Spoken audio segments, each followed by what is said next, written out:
Good afternoon, everyone. Thank you for coming today. Thank you for coming under the sun, and thank you for the press for being here.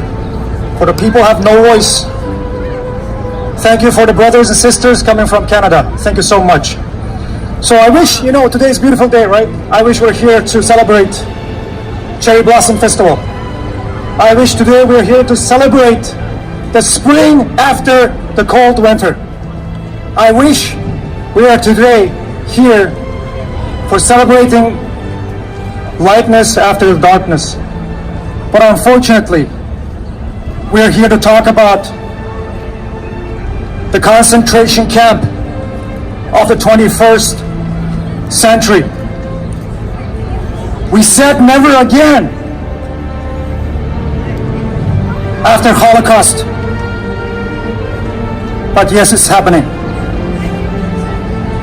Today is April 6, 2019. 8 days from now is my father's 70 years old birthday. Do you know what I want as a son? All I want is call him to say happy birthday, father. That's all I want. But my father was taken 14 months ago. He sent me voice message from WeChat. He said, son, they're taking me. That is the last message from my father. And I'm not sure he's alive. I'm not sure he's dead. I don't know anything about him. He's gone. 67 years old. My 70 years old aunt has passed away in the Chinese concentration camp. A reporter asked me, how many people from your family are in the concentration camp? I said, you're asking the wrong question. You should have asked, how many people left from your family outside of the concentration camp? The answer is, no one left from outside. I have no contact with my relatives, with my family members, with no one. My best high school friend, Anwar, I met his sister here. He's 34 years old, very healthy, handsome, athletic Uyghur guy. His sisters told me that he was taken to the Chinese hospital. In the hospital, they have took his DNA, blood test, checked his whole body. Then he was transported to a specific concentration camp. Their parents wanted to follow up with the son. They went to that specific camp and they said he was transferred to the different camp. And they went to that camp and they said he was transferred to the different camp.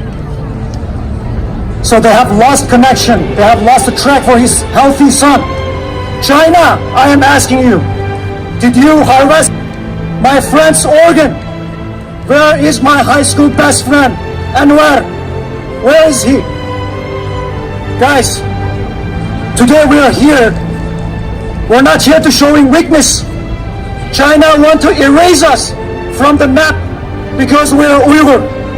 But we're here to tell them we exist. We're here to tell them we will stand up against your oppression,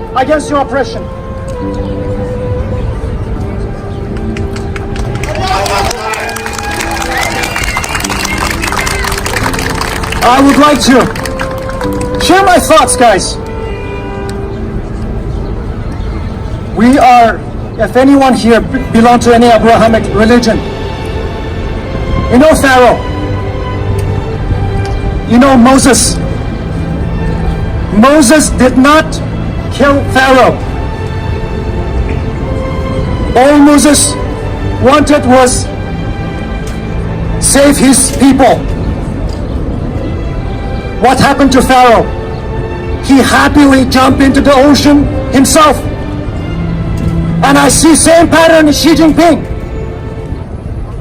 He's happily jumping into the ocean himself. He is the modern 21st century Pharaoh. Pharaoh declared he was God. Xi Jinping did not yet. But go to the mosque, mosques are destroyed. Go to the church, the 10th Amendment become 9th Amendment. The first amendment was removed by Xi Jinping. And you will see Xi Jinping's picture in the churches as well. Not only Muslims, Christians are getting punished, are getting persecuted in China. Islam is not allowed in China. Christianity is not allowed in China. Buddhism is not allowed in China. The only religion that is allowed in China is Xi Jinping. He's declaring himself as a god. But I can tell you guys, what happened to Pharaoh will happen to Xi Jinping. He is the last Pharaoh of the 21st century. Thank you. Thank you, Kazak.